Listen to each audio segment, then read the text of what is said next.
Money superfast में आप सभी का स्वागत है। मैं हूं स्वाति राणा। आइए एक नजर डाल लेते हैं जरा बाजार पर। तो बाजार में एक रेंज बाउंड कारोबार ही इस वक्त हमें देखने को मिल रहा है।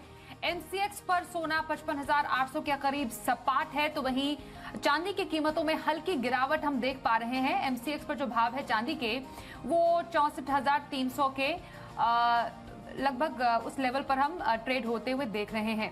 अब इस बाजार में ऐसे में क्या ट्रेड करना चाहिए, हमारे साथ एक्सपर्ट हैं मोतीलाल ओसवाल के अमित सजेजा। अमित जी स्वागत करते हैं। तो गोल्ड में हम एक रेंज बाउंड कारोबार देख रहे हैं, 55,800 के करीब भाव और ग्लोबल मार्केट में भी करीब $1,840 के नीचे ट्रेड हो रहा है। तकरीबन आधे % की गिरावट हमने दाम में भी देखी है।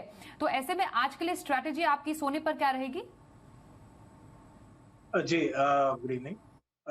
देखिए, पिछले 2 या 3 हफ्तों से जो भी डेटा आ रहे हैं, मार्केट का मेजर फोकस यूएस मार्केट्स के खास करके अगर हम देखें, यानी स्पॉट गोल्ड और स्पॉट सिल्वर में, तो प्राइसेस कंपोनेंट पे है।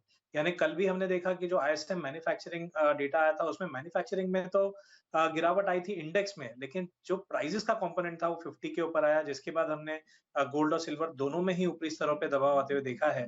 और क्योंकि पिछले 3 सेशन में हमने गोल्ड में करीबन ₹1,000 की रैली 55,000 के करीब से आते हुए देखी है, तो एक प्रॉफिट बुकिंग का दौर पॉसिबली कल तक हमें देखने मिलेगा। 55,000 850 से 900 के करीब मैं बेचने की सलाह दूंगा।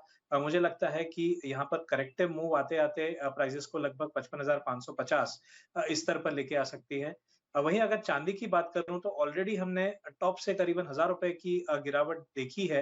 अगर हल्की सी भी एक रिकवरी आती है तो मैं दोबारा बेचने की सलाह देना चाहूंगा 64,500 के करीब, और लगभग इमीडिएट तौर पर 63,600 से 700 तक के व्यू लेके चला जा सकता है। तो ये तो रही अमित जी की सोने और चांदी पर आए, क्योंकि चांदी पर भी हमने 500 रुपए तक की गिरावट देखी है और 64,000 के आसपास यहाँ पर हम लेवल्स फिलहाल देख पा रहे हैं। क्रूड पर एक नजर डाल लेते हैं। कच्चा तेल जो है 2 हफ्ते की ऊंचाई पर यहाँ पर हम देख पा रहे हैं। ब्रेंट फिलहाल $84 के ऊपर ट्रेड होता दिख रहा है। एमसीएक्स पर जो है वो 1.5% से ज्यादा भाव चढ़कर 6,500 के करीब है। और दरअसल चीन में बेहतर मैन्युफैक्चरिंग एक्टिविटी और खासतौर पर यूएस में भंडार में मामूली बढ़त का सपोर्ट कच्चे तेल में साफ तौर पर देखने को मिल रहा है, उनकी कीमतों को सपोर्ट भी दे रहा है। अमित जी, जो हम क्रूड में एक्टिविटी देख रहे हैं 2 हफ्ते की ऊंचाई पर क्रूड, ये तेजी कितनी टिकाऊ आपकी नजर में? देखिए, अगर हम एक शॉर्ट टर्म नजरिया लें, यानी 3 से 4 सेशंस का, तो मुझे लगता है कि ये तेजी टिकाऊ हो सकती है, क्योंकि हमने 2-3 अटेम्प्ट आते हुए देखे हैं जहां पर नाइमेक्स ग्रुप ने $75 ब्रीच करने की कोशिश की, लेकिन निचले स्तरों से हमने बाइंग आते हुए देखी है। सेकेंडली, जैसे आपने बताया, चीन से खास करके जो डेटा पिछले दिनों में आए हैं, खास करके मैन्युफैक्चरिंग डेटा जो पिछले 2 या ढाई सालों में सबसे बेहतर आया है, उसके चलते क्रूड को एक सपोर्ट मिला है। और ऐसा लगता है कि ये जो रैली है ये कुछ और समय एक्सटेंड हो सकती है। अगर हम फ्यूचर्स की बात करें तो मेरा मानना है कि 6,550 यानी करंट लेवल से करीबन ₹100 की और बढ़ोतरी हो सकती है। तेजी के संकेत हैं, बाइंग ऑन डिप्स की शॉर्ट टर्म स्ट्रेटजी है। जो ऑप्शन ट्रेडर्स हैं वो 6,500 का एक कॉल खरीद के भी चल सकते हैं, जहां पर 150 के आसपास अगर मिलता है 6,500 का कॉल, तो वहां लिया जा सकता है। 220 से 230 तक के लक्ष्य होंगे और डाउनसाइड में 120 का स्टॉप लिया जा सकता है। बिल्कुल। और एक नजर नेचुरल गैस पर डाल लेते हैं। लगातार चौथे दिन तेजी का रुख यहां पर हमें देखने को मिल रहा है और एमसीएक्स पर भाव 230 रुपए के नजदीक हम देख रहे हैं ट्रेड करते हुए। अमित जी, नेचुरल गैस ने के दामों ने रिकवरी यहां पर दिखाई है।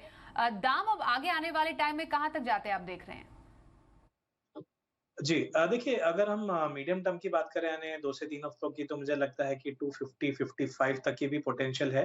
लेकिन फिलहाल मैं सिर्फ शॉर्ट टर्म की बात अगर करूं और उस पे मैं फोकस करना चाहूंगा, तो मेरा मानना है कि 240 से 242 तक का स्कोप हमें शॉर्ट टर्म में नजर आता है।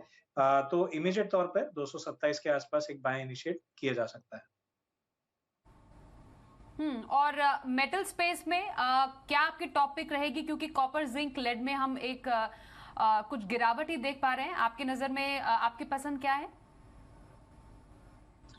जी, देखिए, मैं अभी भी कॉपर को प्रेफ़र करूँगा, लेकिन हाँ, इमीडिएट तौर पर 770 के ऊपर दोबारा अगर निकले, तो मैं बाय अबव की कॉल देना चाहूँगा, बाय अबव 770। उस केस में जो लक्ष्य होगा वो 778 का होगा और स्टॉप लॉस 766 का होगा।